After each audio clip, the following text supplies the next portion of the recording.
আসসালামু আলাইকুম। আশা করছি আপনারা ভালো এবং সুস্থ আছেন।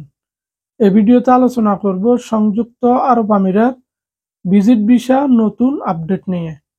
ভিজিট ভিসার বর্তমানে নতুন নীতিমালা গঠন করা হয়েছে।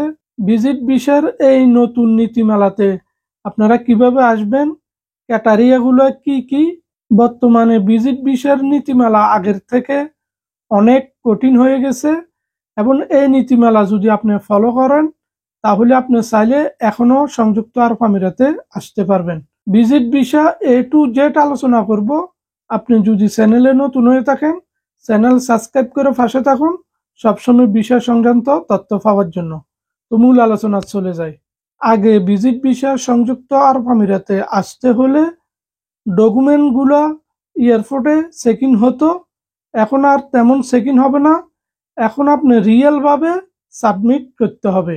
যেমন আপনি জেনুয়েল ভাবে ব্যাংক স্টেটমেন্ট এবং হোটেল বুকিং এবং আপনার এডুকেশন, আপনার যোগ্যতা কতটুকু এবং আপনি বিজনেসের উদ্দেশ্যে যাচ্ছেন কিনা এবং হোটেল বুকিং কিউআর কোড সহ আপনি সাবমিট করতে হবে এবং আপনার রিটার্ন টিকিট সহ। এবং এই ডকুমেন্টগুলো আপনার অরিজিনাল রিয়েল হতে হবে, ডুপ্লিকেট হলে চলবে না, আপনার অরিজিনাল হতে হবে।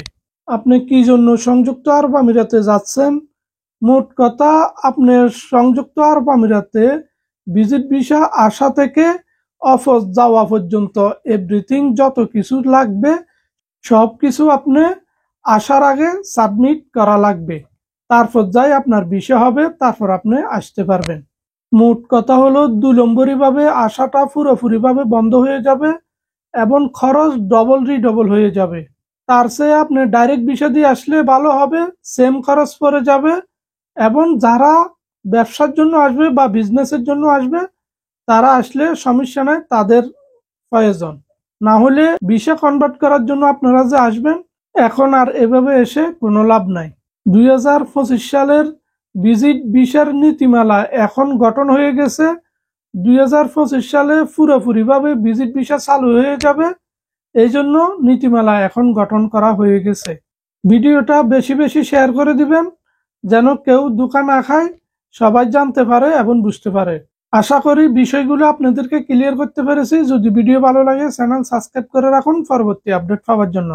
সবাই ভালো থাকবেন, সবার জন্য দোয়া রইল। আল্লাহ হাফেজ।